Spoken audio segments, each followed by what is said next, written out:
नफा तोटा याच्यावर आपण चर्चा करत आहोत. वर्ग 6वी पहिला प्रश्न आपल्याला दिलेला आहे. एका दुकानदाराने एक सायकल 3000 रुपयांना खरेदी केली व तीच सायकल 3400 रुपयांना विकली तर त्याला किती नफा झाला असं या ठिकाणी आपल्याला विचारण्यात आलेलं आहे. काय केलंय, दुकानदाराने खरेदी केलेली सायकल. मग इथं आपण लिहू सायकलची खरेदी किंमत. सायकलची काय लिहायची तुम्हाला, खरेदी किंमत. किती आली सायकलची खरेदी किंमत, किती रुपयाला घेतली होती त्या दुकानदारानं, 3000 रुपये. मग 3000 रुपये ही झाली त्या सायकलची खरेदी किंमत.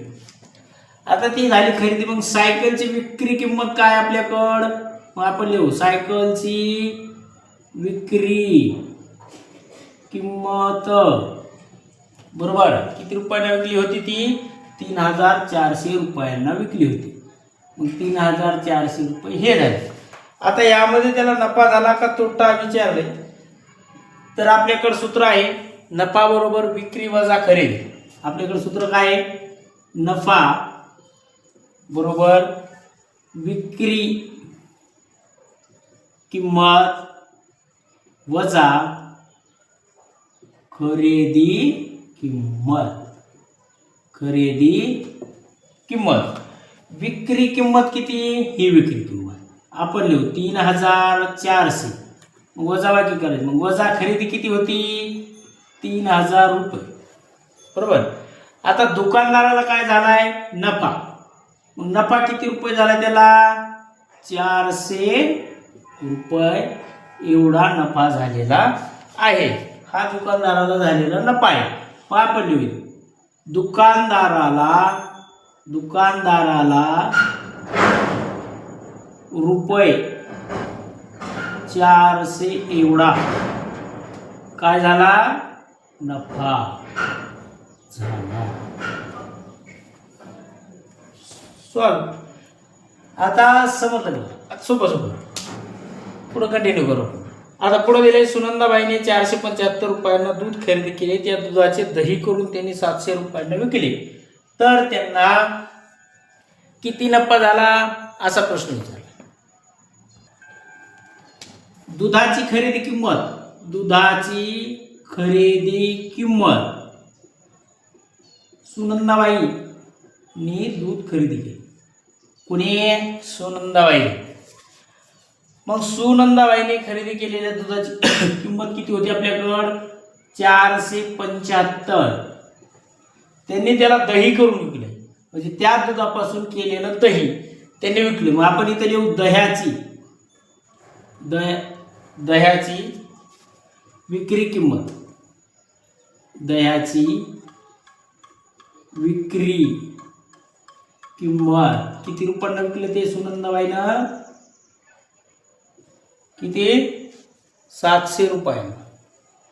मग इथं 700 रुपये. आता नफा सूत्र आहे आपल्याकडं, नफा बरोबर काय करायचंय, विकी वजा खकी. विकी वजा खकी म्हणजे विक्री किंमत वजा खरेदी किंमत. मग विक्री किती होती, रुपये 700 वजा खरेदी किती होती, 475 रुपये. टोटल किती आलं, याच्यातून वजाबाकी करायची. 700तून तुम्हाला 475 जर तुम्ही वजा केले तर उत्तर किती आलं तुमचं, 225 रुपये नफा झाला. काय झाला, नफा झाला. किती, एवढा. कोणाला झाला हा नफा, सुनंदाबाई. आलं लक्षात. आता पुढचा प्रश्न आहे आपल्याला दिलेला तिसरा. दिवाळी जिजामाता महिला बचत गटाने चकल्या तयार करण्यासाठी 15,000 रुपयांचा कच्चा माल खरेदी केला. तयार झालेल्या चकल्या विकून त्यांना 22,050 रुपये मिळाले तर त्या बचत गटाला किती नफा झाला असं या ठिकाणी आपल्याला प्रश्न विचारलाय. हे आलं लक्षात. बचत गटाला झालेला नफा किंवा जे काय त्यांच्या चकल्याची विक्री आहे, खरेदी केलेला माल, कच्चा माल खरेदी केला त्यांनी. कोणता, कच्चा कच्चा माल खरेदी किती हजार रुपयांना केला होता तो? 15,000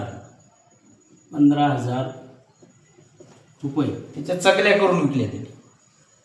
बरोबर. जसं दही मागाच्या प्रश्नामध्ये होतं, या प्रश्नामध्ये तुम्हाला चकल्या आहेत बघा. चकल्याची विक्री किती रुपये केली त्यांनी? 22,050 रुपये. मग आपण या ठिकाणी लिहू 22,050 रुपये. आता नफा काढायचा. मग नफ्याचं सूत्र, मग नफा बरोबर म्हणजे विक्री किंमत वजा खरेदी किंमत. आता विक्री किंमत काय आली त्यांची? हे 22,500. मग 22,050 वजा 15,000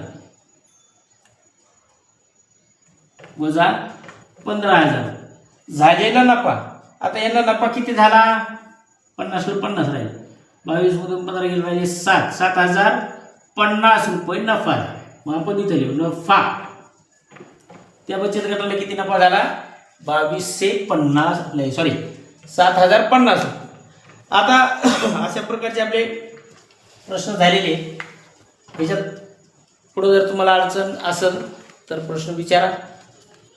पुढचे 2 प्रश्न पुढचे राहिलेले आपल्याकडे किती राहिला आता? प्रश्न 5वा, 6वा, 7वा. बरोबर. हे तुम्हाला घरी सोडायचे. हां, काय असेल विचारा. उद्याच्याला आपल्याला सराव संच 32 बघायचा. पान नंबर 69 वर बघा. आणि हा आपल्याला दिलेला आहे पान नंबर 67. सूत्र वगैरे सगळं दिलेले, त्याच्यामुळे आपण ते थोडंसं बघूया. प्रश्नामध्ये आपल्याला दिलेलं आहे